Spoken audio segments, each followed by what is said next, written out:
Good morning. I'm Anita Huberman. I'm President and CEO of the Surrey Board of Trade. I'm also an honorary captain of the Royal Canadian Navy, appointed by Canada's Defence Minister.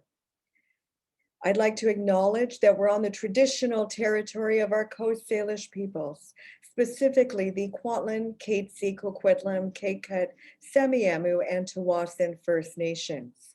Also, I'd like to acknowledge that we live, learn, work, and play on the land of the Inuit and Métis peoples. I'd also like to acknowledge and recognize the fact that there is a global crisis occurring with the Russia-Ukraine conflict, and we stand with the people of Ukraine during this time. Events like this simply do not happen without sponsorship support. Thank you so much, as always, to our presenting sponsor, the Vancouver Fraser Port Authority, and our progress partners, the law firm of Fasken, Scotiabank, BDC, the Business Development Bank of Canada, Western Community College, and the Chambers of Commerce Group Insurance Plan, represented by S&F Benefits. Some government representatives that are with us today: Her Worship Val Vandenbroek, the Mayor of the City of Langley, and City of Vancouver Councillor Pete Fry. Thank you so much for joining us this morning. Just some instructions before we begin. All attendees are muted. If you do have a question for our keynote speaker, please put it in the chat function of the technology and we will get right to it. For media, if you have any questions, you can also post your question in the chat function as well. If I'm not able to get to your question, we'll respond to you by way of email after the event is over. Just a few opening remarks before we begin with our keynote speaker. The Surrey Board of Trade is one of the top 10 largest chambers of commerce boards of trades in the country. There's 430 of us. Surrey is going to be the largest city in British Columbia very soon. We're growing by 1,200 to 1,400 people a month. A third of our land base is agricultural land. We have the greatest number of manufacturers in British Columbia right here in Surrey. We're a border city. We have an international docking facility where we receive goods and ship goods all over the world. A third of our population is under the age of 19. Half of our population has a mother tongue other than English. We have the most number of newcomers and refugees that come to Surrey within British Columbia. We have a very diverse ecosystem of industry. Surrey is thriving. We're an opportunity city. And to tell you more about what we do here at the Surrey Board of Trade, please watch this video.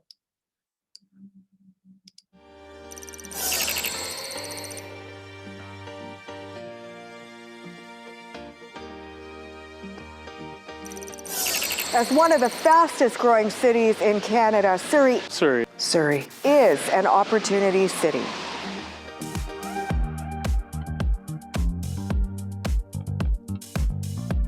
The Surrey Board of Trade is the concierge of connections. Rick Mann from IOM Property Group. I'm a Director of Development and Construction. We rely on the Surrey Board of Trade for a lot of advocacy and research that we don't actively go out and find. Really, like there's things on there that I had no idea about, and I get the email, I get the web link, and it really affects us in a big way.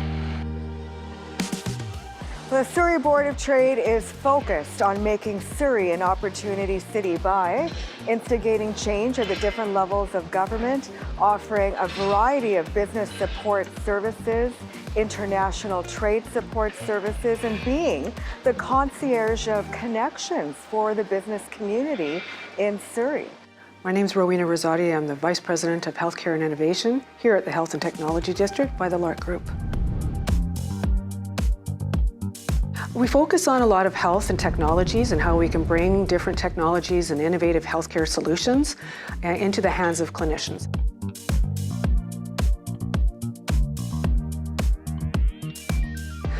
So there's a tremendous amount of information and support that the Surrey Board of Trade offers to these companies, and it's an opportunity for me to be able to translate what the Surrey Board of Trade is doing for some of those companies and helping those companies to succeed.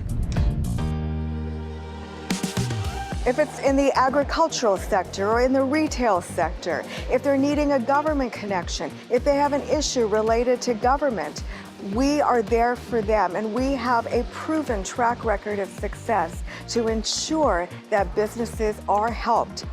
You know, the Surrey Board of Trade it's a great organization because anybody who is involved in that organization wants to be a more proactive member of the community. So having an opportunity to connect and network with those individuals helps our business become better.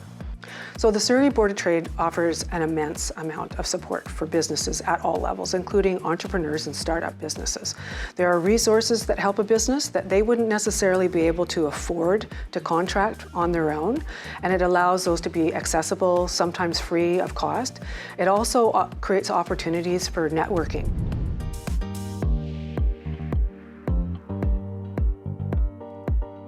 Whether you're a new business that's just opening up shop in Surrey, Surrey Board of Trade has to be one of your top destinations. It will connect you with a lot of the great minds in the organization, a lot of great minds in the community that can help. So whether you're a small business or a medium-sized business or a large business, starting out or expanding, we have the connections. We have the resources to ensure that you have what you need during your journey as an entrepreneur.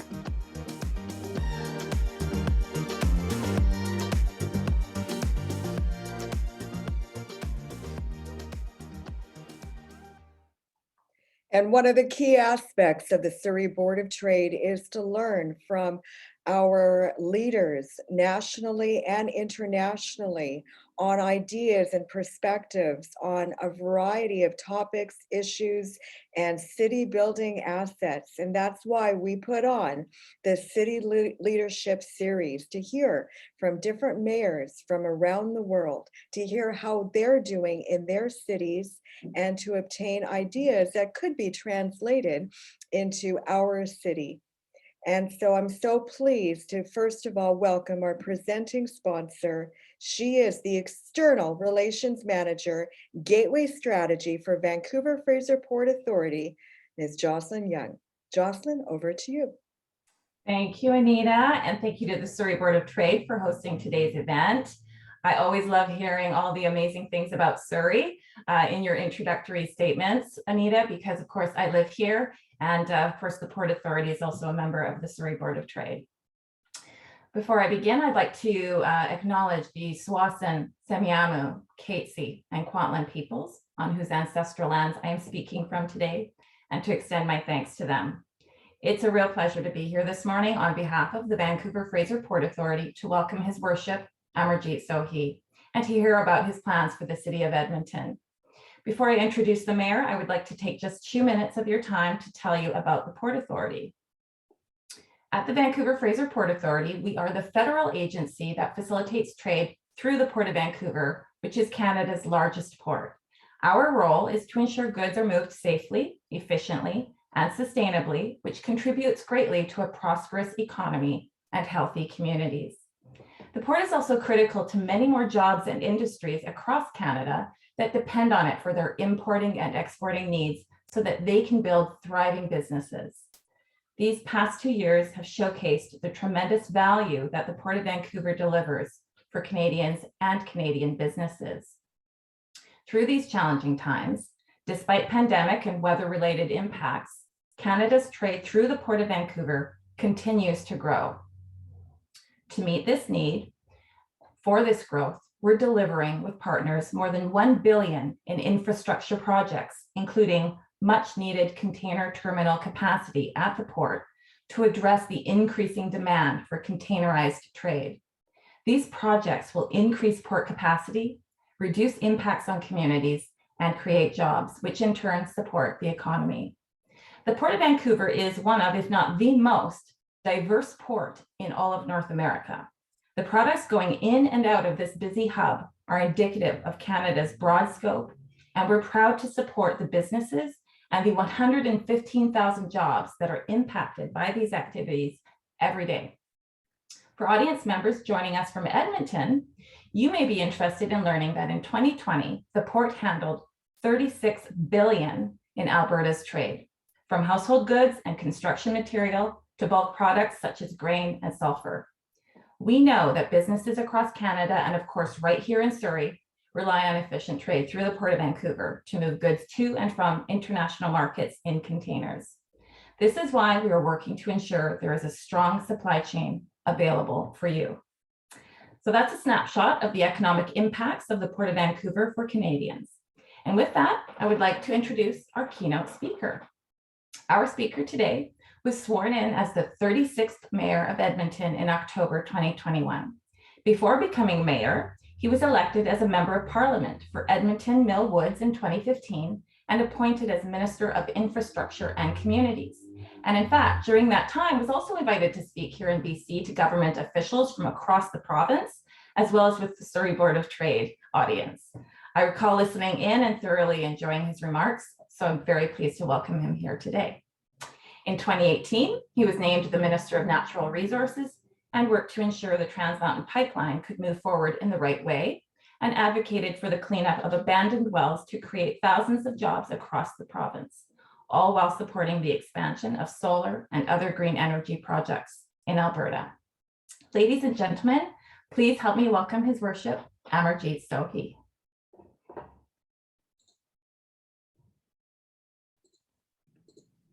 Well, first of all, Jocelyn, thank you so much for those kind words, and nice to see you again. And also nice to see you, Anita. It's been a while since I've been to Surrey, and I was planning to come actually. Then during COVID, it became pretty difficult to travel, and also not safe to travel. Want to say hello to everyone who is joining us today. Thank you so much for inviting me to connect with you. And I'm excited for the future of your city. And I'm glad that I can play a smaller part in supporting you along your journey by sharing what we have learned here in our city of Edmonton. But before I do that, I would like to start by acknowledging the traditional land that I'm joining you from is Treaty 6 territory. I would like to thank the many diverse Indigenous peoples whose ancestors' footsteps have marked this territory for centuries. Edmonton is also a homeland of Métis peoples and home to one of the largest communities of Inuit south of 60th parallel. And something that we're very proud of. And our city simply would not exist without the achievements and contributions of Indigenous peoples to develop this city and to develop this region. Edmonton has continually been a welcoming place for all people who come from around the world to share it and to make their home. I know this is true because I was welcomed here as an 18-year-old newcomer from India. As an immigrant who benefited from community-based infrastructure like transit, libraries, recreation centers, and other cultural facilities, I understand how meaningful investing in a city can be. Since coming to Edmonton, I have gained experiences as a bus driver, as a community builder, as a community organizer, as a city councillor, a federal minister, and now a mayor. And I have met countless inspirational leaders along the way who are working in innovative ways to make our city a better place. And despite the challenges that we currently face, the resiliency of our community has given me hope that we can adapt to flourish in new ways. Because all through the pandemic, it has created unique challenges. Our new reality has also presented unique opportunities. Today, I hope to share a little bit of what I have learned about community building from my journey, including Edmonton's vision to create a strong and collaborative regional economy. I will share insights into our COVID recovery efforts as well as our goal to offer accessible public transit and our investments in culture and in arts, and the importance of building a city that works for everyone. Our goal is to build an Edmonton for all of us. So let's get started.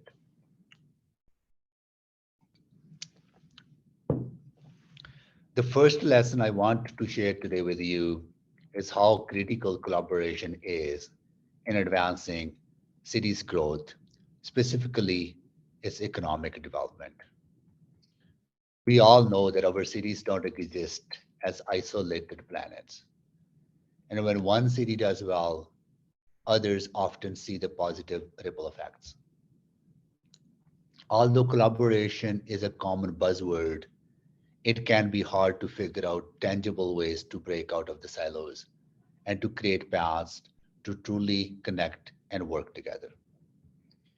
That is why our City Council is closely following our administration's work on the Collaborative Economic Development Initiative, or CED, with our municipal partners. The CED provides a framework for municipalities to invest in projects of their own, outside of their own boundaries, and share the direct financial benefits, including tax revenue. This approach allows partners to benefit from jointly developing land and to successfully attract investment opportunities. Regional economic development can reduce intermunicipal competition. It can boost competitiveness, and it helps attract investment and generate more direct revenue for local governments. I'm happy that Edmonton metropolitan region's 13 municipalities are participating in the CED initiative, which will create jobs and help build sustainable futures for all Albertans.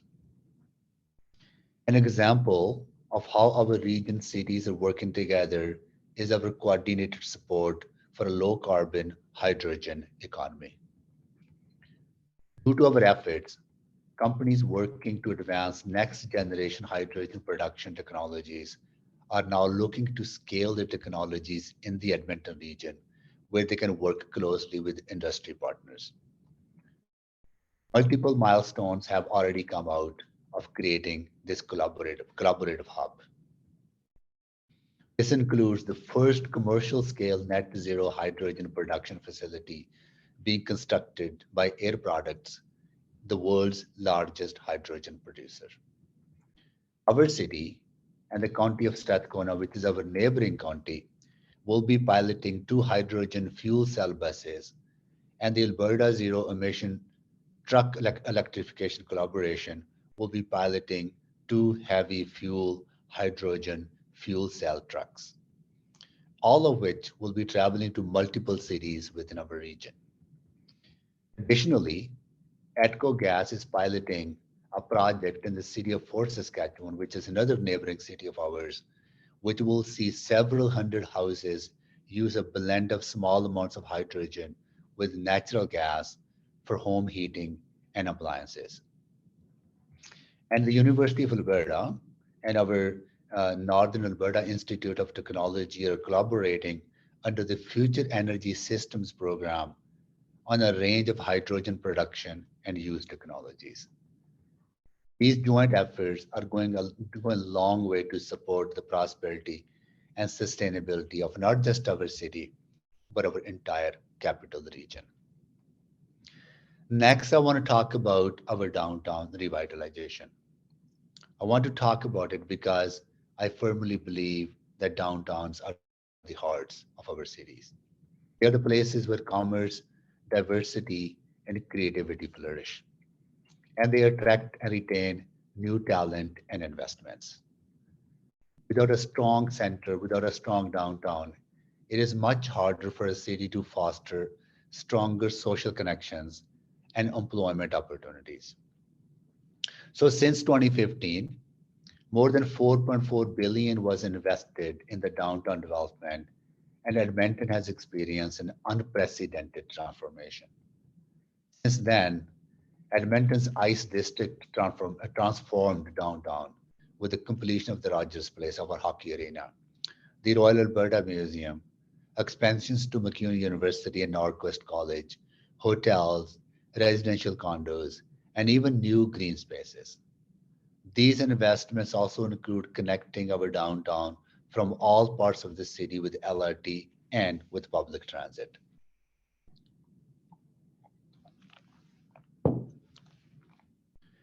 Edmonton's downtown was thriving and was on the rise, and our future was bright. But then COVID hit. The challenges of the pandemic have forced us to reevaluate and adapt plans to the new realities. But that hasn't changed our commitment to continuing to enhance our vibrant downtown. Although the pandemic has set back progress that was made, we're investing with renewed conviction in building an exciting, safe, and enriching place for people to live, work, and play. One of the first priorities during the pandemic as a city was to support local businesses and economic activity by launching a downtown vibrancy strategy. Strategy takes an agile approach to supporting vibrancy based on collaboration and partnership between several organizations and stakeholders with a vested interest in the future of downtown Edmonton. Through these conversations, we developed 20 actions to support the desired outcomes of supporting downtown to be a home, an economic hub, a destination, and a safe and welcoming place. Yet again, collaboration was a key ingredient of our efforts. We also backed the plan with $5 million in funding to support safety and vibrancy of our downtown long term. This grant has already awarded funding to 9 exciting new projects. And although we know that it will take more investment and participation from our partners to fulfill its full potential, this was a significant first step in getting the ball rolling towards a thriving downtown core. As we move forward, cooperation and coordination with our partners remain critical to our success. I want to shift to transportation infrastructure. A further important factor into realizing our visions is expanding our transportation network, the arteries of our city. As a former Minister of Infrastructure and Communities, this is an issue that I am very interested in and invested in. It's specifically significant here as Edmonton recently surpassed 1 million residents. I believe a strong transit infrastructure is critical for building a dynamic place for all of us to live in.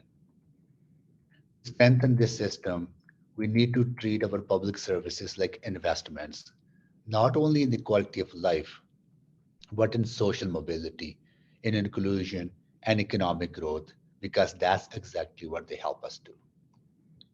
We also need to apply an equity lens to ensure that city services are accessible and affordable for everyone.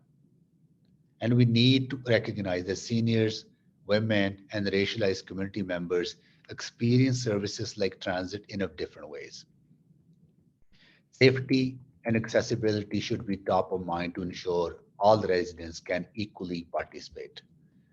We need to look at ways of reducing transit costs as well. And if the reduction can't be done across the board, then they should be done for targeted groups who need the support the most.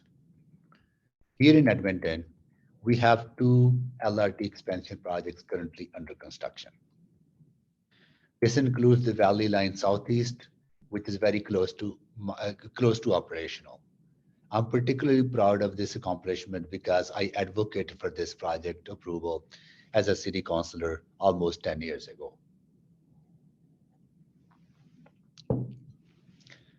Edmonton City Council also recently voted to prioritize 2 additional LRT expansions to ensure that residents from across our communities have equal access to public transit.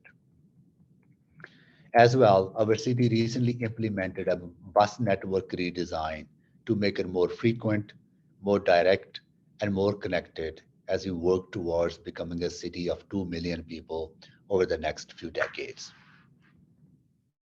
I want to talk about arts and culture infrastructure. An additional vital component of our vision is to support local arts and cultural programs, which are the soul of our cities. These programs gave me my first opportunity to become a part of Edmonton. Our city's artists, cultural institutions, and festivals make our streets, neighborhoods, and public spaces come alive. The arts is also contributed to economic growth. It is an economic driver. In 2019, the arts brought nearly $80 million to the local economy, with nearly $60 million in wages supporting more than 1,500 jobs. That is why supporting arts and culture, including our city's rich multiculturalism and indigenous cultures, is imperative in the coming months and years. The arts are an important part of our civic identity, so we need to always listen carefully and meaningfully to the communities as it changes. I believe artists are an essential part of bringing people together, particularly back in downtown, to bring the kind of vibrancy that we need to see. This is fueling our efforts to make artists a key part of our recovery. My fellow councillors recently supported my motion to create an arts recovery grant of $1.2 million, aimed at bringing people together again at venues throughout the downtown. The grant is designed to facilitate the hiring and direct payment of artists to perform and present work to audience at events in venues and within communities.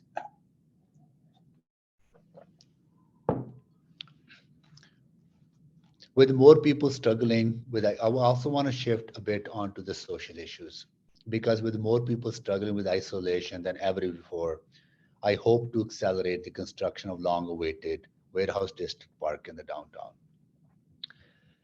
You know, we all talk about infrastructure. We also sometimes forget the importance of social infrastructure. Another key piece of our COVID response efforts has been addressing core social policy priorities, including housing and homelessness, mental health, addiction, and community safety. Addressing these issues benefits everyone involved and is necessary to realizing a successful recovery. So in our city, what we are doing is working with province and the federal government. We're converting our hotel space, old spaces, into more supportive housing to help people have a decent place to call home so they can recover better. Because we have seen, unfortunately, the impact of COVID, where our houselessness numbers have doubled. And that social cohesion and investing in people is absolutely important, because it really directly ties into our economic recovery and the kind of society that we want to build. Along with that is making sure that our downtown and other business districts are safe, and that we're working with social agencies and police and other law enforcement organizations to improve safety in our communities. And we're doing that in collaboration, and we're doing that in a way that includes people instead of excluding people. And so those are the things that we are taking, and those are the things we're working. So I'll stop here, Anita, and would love to connect with you in the conversation in Q&A, that if members of the board have any of those questions. And thank you so much for having me part of this gathering, and I look forward to the conversation. Thank you so much, Mayor Sohi. And just to let everyone know, this session is being recorded and will be sent to our membership and, of course, to our extensive social media connections. If you do have a question, please post it in the chat function of the technology, and I'll get right to it. So Mayor Sohi, I'm actually from Alberta originally. I was born in Hinton. And so we travel to Edmonton here and there for vacations. It was close by. But I wanted to ask you, first of all, about arts infrastructure. Mhm. What has the city of Edmonton done to really ensure that even artists in the startup phase can afford to be artists? Is there a performing arts center? What kind of infrastructure is in the pipeline for the city? Edmonton is truly lucky to have such a strong and vibrant arts and culture scene and a very strong arts and culture community.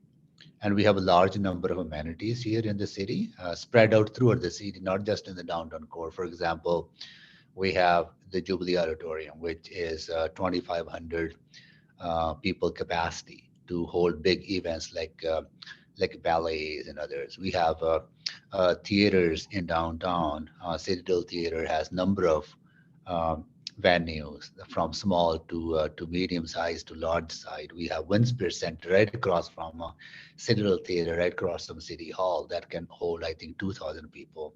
And then we have small theaters in independently owned that promote uh, local artists and really community-based organizations. So we really have a thriving arts and culture scene, and Edmonton is known as a city of festivals. So it's a big strength. I think what one unique thing that we have is actually we created Edmonton Arts Council. That organization is supported by the city and is funded by the city. And it is an arm's length organization from City Council, but directly responsible to City Council as well. So what they do is actually help us support our arts culture and allocate funding to those cultural organizations. Also help us advocate to other orders of government. So working really closely with them, and I'm very proud of the work that we're doing as a council, as a community to support arts and culture. It's integral. I know the city has. I know Surrey has some plans. I know that when I was a federal minister, I had a chance to talk to some of the MPs that were actually talking about investing in arts and culture infrastructure. Yes, we have a long way to go, but hopefully soon. A question from the audience is, how has the Windspear Center had a positive effect on your community? How did it come to fruition even? We are actually expanding our Windspear Center. We are adding additional capacity at the back where schools can come in and do art shows at Windspear Center. It is a venue that has attracted international events. It is really supports the symphony and other local organizations. So it's a landmark in the city, and it's an economic driver when you have people spending money in the local community, getting out and enjoying arts and culture. It attracts people from outside of the city as well. So as I said, close to $60 million of economic activity every year is generated by arts and culture in our city. So it's not just about the social cohesion and enjoyment and quality of life. It's also about economic growth and jobs. Absolutely. And let's talk about transportation infrastructure. I know the city of Edmonton is growing, as is the city of Surrey. We're growing, as I mentioned, by 1,200 to 1,400 people a month. Mhm. Um, when you were advocating for light rail transit, how did you manage those that were in opposition to that infrastructure? You will always have people who don't want to invest in long-term transformative public infrastructures because they don't see the value of that long-term investment. But when I look back, we started building our transit system in 1970s, right? We did one project, then we stopped. We didn't start back until 1990s. Then we stopped briefly again, right? But now we are moving ahead. So we are catching up. And I can tell you, I wish that we had done that, that we had never stopped building after 70s because it's costing more now, right? We could have done at a much lesser price had we not stopped. So, but we got to catch up. I think you got to look at LRT investments not just a way for people to move from one location to the other. These are the investments that make your community more sustainable. They help you reduce emissions in your community. And you're building infrastructure that will last for decades. So if you were to transport, say, 60,000 people from one corner of the city to your downtown every day, just imagine what kind of roadway infrastructure and bridge infrastructure that we would have to build if you don't have the mass transit system in place. So you got to look at the long-term investment and benefits, and that's exactly what we did. I think the way we did is that we deeply engaged Edmontonians about the value and the benefits in public transit, and really made a strong case, and that's why we have such strong support from community to continue to do so. We are investing billions of dollars into public transit system to catch up. Well, transportation is the foundation of driving an economy, as Mhm. is education. Tell us, and that's the whole philosophy of our strategic plan, transportation and education, and then everything else flows from there. How does the city work with universities around economic development? So first of all, I'm very proud to say that all of our universities and all of our health facilities are connected through the LRT system, right? And there's also a lot of research going on. Artificial intelligence is an area where University of Alberta is leading.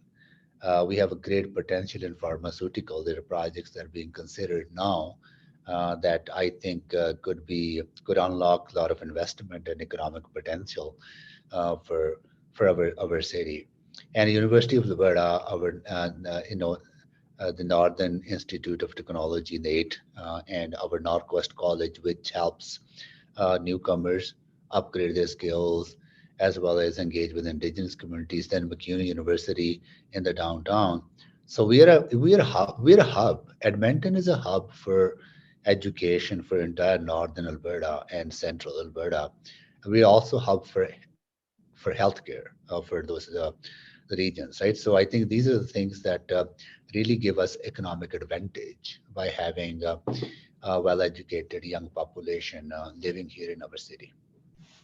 Mayor, Edmonton has been recognized nationally as a leader in dealing with emergency management. Yeah, I think you heard, I'm sure, about the flood, fire, heat crises that we faced here in British Columbia. But Edmonton is seen as a leader in terms of flood mitigation strategies, emergency management, liaising with the private sector. Can you tell us a little bit about that leadership? Yeah, it took a while for our city to really figure out the coordination that is necessary to respond to emergencies. Uh, Even the recent events of weekend protests going related to the convoys and people pushing to remove health protections.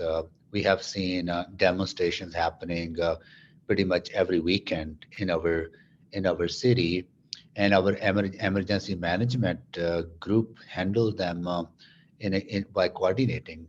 So police coming together, fire coming together, our city staff coming together, EMS coming together, and other agencies coming together, really being in one room, coordinating all those efforts. On the flood mitigation, thank you for mentioning that because we did a lot of research and background data collection in order to understand where we were vulnerable. We created a kind of flood map. Wasn't popular earlier on for members of the community because you don't want to know that whether your neighborhood is going to be prone to flooding because may impact your property values. But it really empowered people to think about what protections can they put in place to stop that flooding. It really gave information to the city to prioritize investments in flood mitigation, and we done a lot of work in that. And EPCOR, which is a city-owned entity, is leading that work. Another unique thing, Anita, that we have done that I'm very proud of is that as a city, we own a lot of infrastructure. Our neighborhood-based infrastructure, our streets, our lights, sidewalks, underground infrastructure, they need replacement. They need refurbishment. And we didn't have any plan before 2007. We have 360 neighborhoods, and we were only revitalizing, I think, one neighborhood. So just imagine how much deterioration we would have experienced. But our city was very courageous. We engaged with experts, and we developed a long-term renewal program. And we put a dedicated tax levy to do so. Now, every year, I think we are upgrading 25 neighborhoods now, right? So I think it's really helping not only create jobs, but also keeping vibrancy in those neighborhoods and keeping the infrastructure updated and upgraded for people to continue to live on those mature neighborhoods. So that was something that we did. I'm very proud of. Absolutely. A question from the audience, Mayor, is regarding transportation. What's your opinion about the e-scooter sharing pilot? Do you think it'll continue? So we have under our city plan, which is our long-term vision for the city, our goal is to shift modes of transportation in a way that 50% of the trips are taken by sustainable modes of transportation, whether it's public transit, whether it's cycle infrastructure, or people walking, or e-scooters and all that. I think that's how we look at that, having a choice available to people is important. Yes, sometimes these things do cause a little bit of disruption and irritant because people are not used to them, or people are not usually doesn't have the proper parking facilities or stopping facilities, or in this case, leaving scooters on sidewalks or in people's ways, right? I think there's a little growing pain that is happening, right? But we need to explore all options because people want to have a choice, and our infrastructure should be interconnected as well, right? So, yeah. Tell me how the city is streamlining development approvals. What Mhm. kind of technology tools have you put in place? Yeah, so there's a lot of internally infrastructure that is necessary to speed up the application process that is taking place, and we're doing a lot of work. I think the last time I checked was that we saved businesses close to $5 million in time and effort by speeding up the permit approvals and inspections approvals and building approvals, right? And but we need to do more. Our goal, my desire, is that doing business in Edmonton should be easy, affordable, and convenient. That people should be able to go to one place where they can get all the services and programs they need to set up their business or grow their business. But we are on the right path, I would say. But we need to look for continuous improvement, and that's where we need to focus more on. But you know, we provide customized services and programs for business as well if they need those. Mayor, I think you recognize, given your experience, that the Chamber of Commerce Board of Trade industry is independent voice of business, and we advocate to all levels of government. Sometimes we don't agree with the politicians of the day. I'm sure you work with the Edmonton Chamber of Commerce, and they don't always agree with the policies of the city. How do you manage that? How do you communicate with them? Or do you just stop talking to them when they disagree with you? I think the worst thing we can do is stop talking to each other when we don't agree on stuff. I think that is not the way I govern. Um, I have a very open line of communication with the Chamber of Commerce. We work really well. Yeah, we may have different views on a number of things, but we also shared the common goal. The common goal is to create a society where everyone is thriving. So how you thrive? You thrive when you have well-paying middle-class jobs in the community. You thrive when your business are being successful. You thrive when people feel comfortable investing their time and effort into innovative ideas that they know that will benefit them in the long term and benefit the community in the long term. So I think having that shared vision about kind of cities you want to build and an approach to collaboration and understanding that collaboration doesn't mean conformity. Collaboration doesn't mean that you will always agree, but collaboration is a commitment to sit on the table and try to seek solutions and try to build that consensus. And where consensus is not possible, then understanding why that is not possible. And then still trying to figure out to work on those complicated issues that where you may disagree. So we work really well with Chamber. We work really well with our other stakeholders and partners. Tell me about public safety solutions for the city of Edmonton. Public safety matters to business, to livability, to bring business into the city. What mechanisms have been identified to address public safety issues? So I would say the majority of the public safety issues that we are facing are related to the social challenges that our city is facing. Uh, we have seen our houseless population doubled over the last 2 years. We have close to 3,000 Edmontonians who don't have a safe place to call home or who are houseless and they're living on the street or they're living in the parks and green spaces. And we also have opiate crisis. You're facing the similar challenges in the in your area, in your region. Every day, 2 Edmontonians die because of opiate crisis. Uh, and so we are seeing and experiencing a lot of pain and suffering on our streets. And that pain and suffering cause disorder. It caused a hardship for businesses to continue to open because break and enters and all that, right? So our social safety issues are tied to social challenges. So what we are trying to do, work with province, because all these are health related issues, right? Mental health causes homelessness, addictions cause opiate crisis and deaths, and these are provincial responsibilities. And unfortunately, our province has not stepped up the way we would expect it to step up. What are we working with them to convince them to on their role? Because we can't truly be a safe city until we tackle those social challenges. So housing is also important to economic development. People term it as affordable housing. We call it workforce housing. Tell me about how the city of Edmonton treats for-profit versus not-for-profit developers to bring in housing solutions. So we work with the private sector.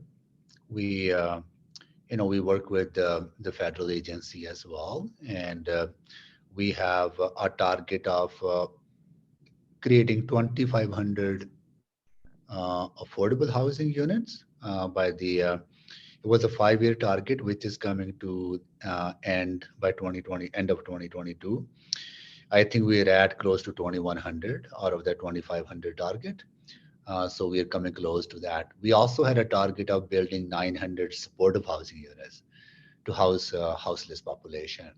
And we are not there yet on that part. We are doing our part, what we need to do as a city investing, but unfortunately the other partnerships are not stepping up, particularly the provincial government is not stepping up.